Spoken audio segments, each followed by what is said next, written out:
Oi, this is the Profanity Gnome, and I'm here to tell you that if you're under 13 years old, fuck off this video! Get the fuck off YouTube! Get your mama to get your dad's cock out of her ears and actually be a parent! This is for adults only! And for everybody else, enjoy the video. And don't forget to like and subscribe and comment below what you think, you fuck buckets!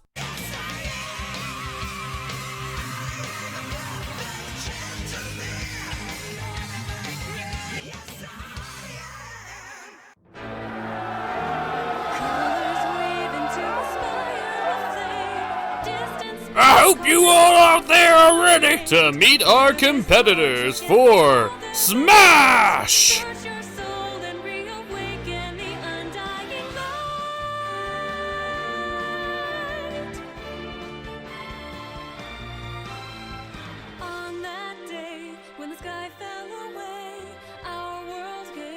It looks like we have a fine, outstanding crew tonight. Yep, it is time for Death Battle! Smash! Smash, not Death Battle. Right.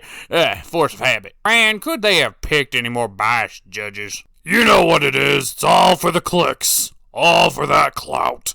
Remember, all competitors must take a form of Nerf to be permitted to fight. Remember, Nerf or nothing. Please, sir, I am only trying to do my job. To be eligible to compete, we must inject you with the form of Nerf. The dialects will not submit to your crude wishes. The dialects will remain supreme. Hey, do you mind hurrying this up? You're holding up the line. Silence! The dialect will not be intimidated by inferior life forms. Not gonna lie, you're kinda sounding like a Karen there. Inferior life forms will not insult dialects by calling them Karens.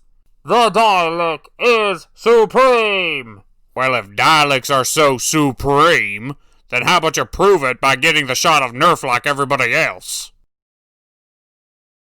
The dialect has changed his mind. The dialect will get the Nerf, but not because you told me to. Some might call this Stranded in Space. I call it Space Adventure.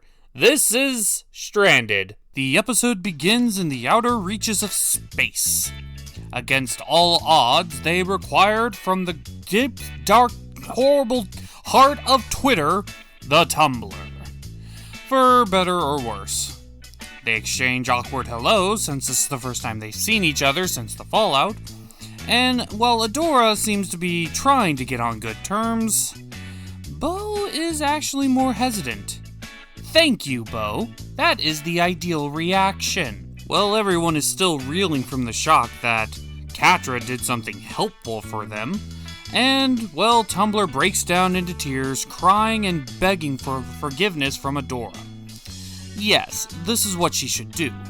But I don't think Adora should have forgave her all that quickly. And this isn't from my own bias, you know. Catra also doomed the planet, and Adora didn't immediately forgive her.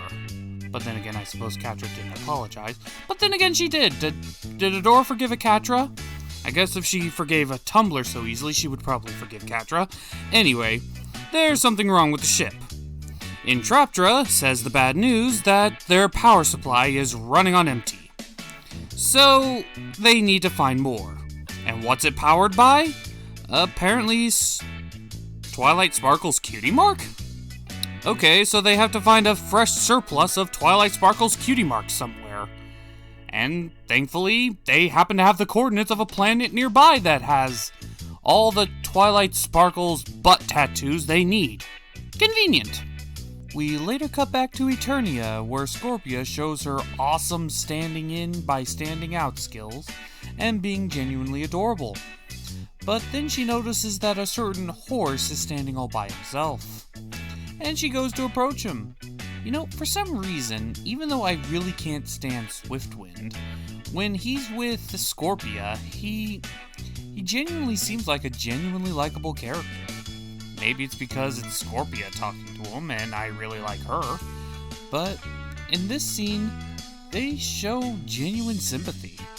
they show genuine sadness because he misses Adora.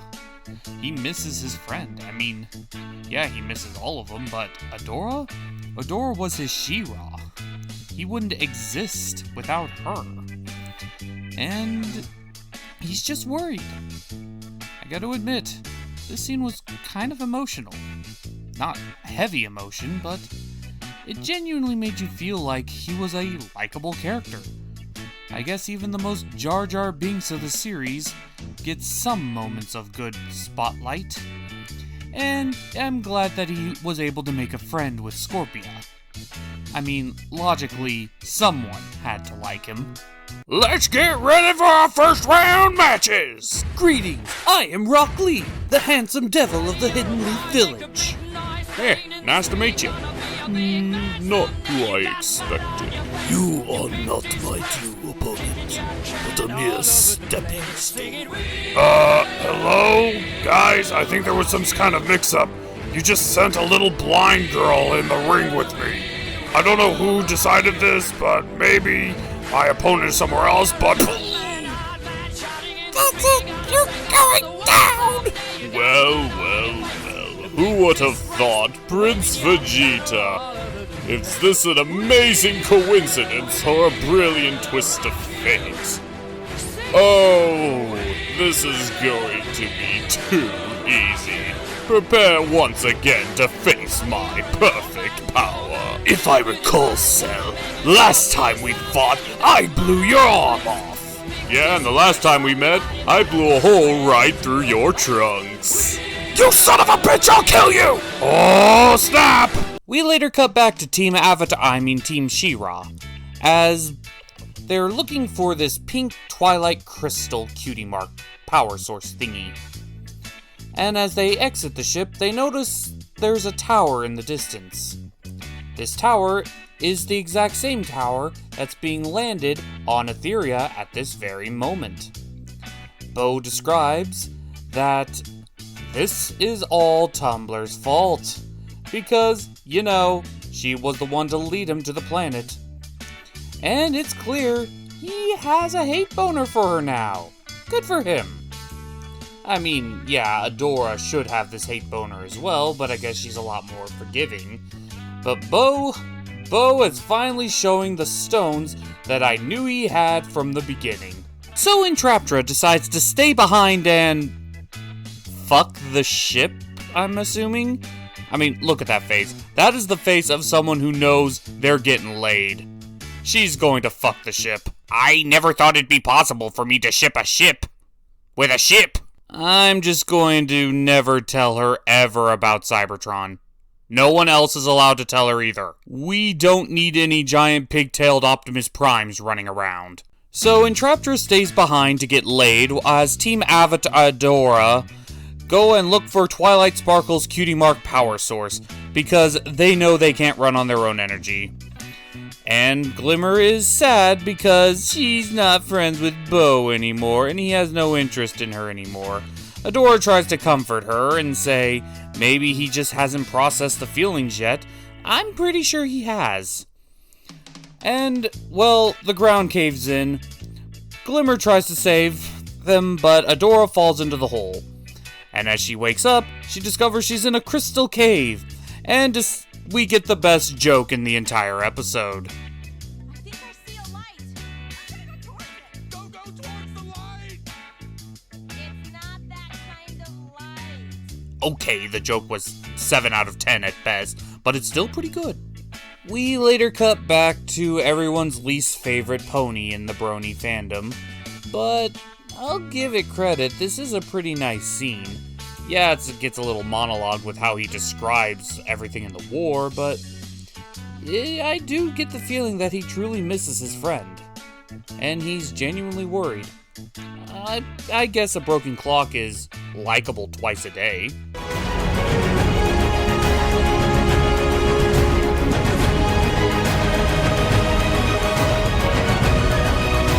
Yeah, do this! Go for blood!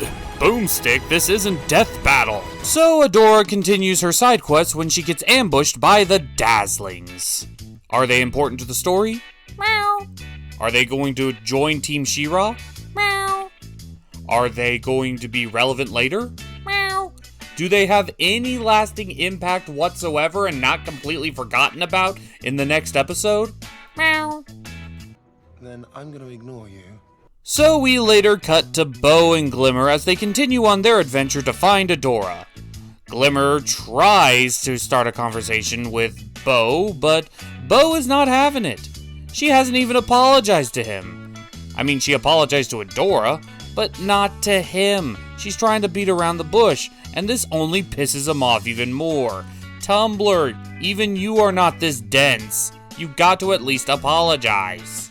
So they manage to catch up to Adora and her recently acquired cannon fodder when Entraptra appears out of the effing ether to tell them all that the earthquakes that they've all been experiencing are getting worse and more frequent. Even to the point where there's one massive one coming, so they need to find Twilight Sparkle's cutie mark yesterday. So they continue down the hallway where Bo continues to ignore Glimmer, and she can't fathom why that is. Except, she does know. She just doesn't want to admit it. But through the secret tunnel, they discover Twilight Sparkle's cutie mark's location. They just have one small obstacle. A giant-ass chasm. But even that doesn't slow them down as they make a makeshift bridge out of a conveniently placed stalactite. Or is it stalagmite? Fuck it, I don't care. They make a bridge. But Entraptor says that the big one that was coming is happening now. So it's a race to get the Twilight Sparkle's cutie mark before the cave eventually collapses. But the entrance that they got into Secret Tunnel is about to close, and Adora rushes over in order to keep it at least somewhat stable, leaving her out of the picture. And Bo can't get over because the earthquake has caused the mountains to rise, and Glimmer is the only one capable of getting the cutie mark. Bo tells her, no, don't do that, it's too dangerous. But Glimmer is determined to make things right. And, getting that cutie mark is more important than her giving an apology and being genuinely sympathetic. And it seems to work on Bo. Bo, don't give in to the emotional feelings! But then we cut later back to Adora and, Entraptra, who's not helping whatsoever. Get off the computer! Your friends are dying! Adora is doing everything she can to keep things stable, while Glimmer manages to make her way into the chasm, where she finds a whole room full of Twilight's cutie marks.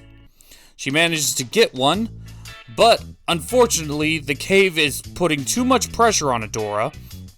But through the power of mystical bullshit, she manages to not only somehow channel the power of She-Ra without the sword, but the magic was so powerful, it made everything stable enough, and it's actually pretty tunnel thing happens. Power of friendship bullshit. Tumblr manages to get the cutie mark, Bo catches her prince style, and they manage to make their way to safety. Hey, yay. Well, there was one instance where they might have died, but they're not gonna kill them off. And so they're rescued. She has the cutie mark. They make their way out of the cave, but right before it collapses. Yay. So now Team Tumblr is out of the cave. Tumblr is happy because she thinks she reconciled with Bo, but it appears that even after all that, he still has some mixed feelings. Good for you, Bo. Yeah, she still hasn't apologized, and saving your asses is enough to make up for nearly dooming the planet. So they make their way back to their ship, and Glimmer finally, I think, apologizes, and says, I'm going to be as clingy as possible to you. This ship is happening, whether you like it or not. Did you say ship? Yes, I mean ship. Ooh, you come to join the higher brotherhood. I'm not joining anything, Deadbeard. But let's be honest, they're really trying to ship these two now. I can see that. But at least it's a happy ending, right? Well, it's not over yet. As Adora decides, hey, you know what we forgot about? Catra. We should go rescue her. And Glimmer's like, yeah, that'd be cool. And so they all hug it out. And that's their part of the episode. There's also a little bit at the end where it turns out that magical burst from She-Ra gives the horse enough information to know that she's back, baby. She is back. And that was Stranded, the first episode this season that just felt like filler. I hope you didn't care much for those dazzling ripoffs, because you probably won't be seeing them again. And if Glimmer thought she could escape consequences and judgments from her friends after all the shit she pulled, she had another thing coming. Her and Bo had a pretty unhealthy relationship. At least now he's standing his own ground. Now they're becoming really shippable. Yeah, and saving one person isn't enough to redeem a character as far as we're concerned. She nearly doomed the planet. She has a lot of community service to do. But the episode could easily just be summed up as, hey, we should probably go back to get Catra. Also, you're a bitch, Tumblr. But you have a lot of making up to do before we fully forgive you. And in a season that only has 13 episodes, it doesn't really have the luxury to have filler. I'm just saying. But what do you think? Leave a comment down below. And until next time, we're the Cartoon Gentlemen, the organizers of chaos as Vintage Kings. See you next time.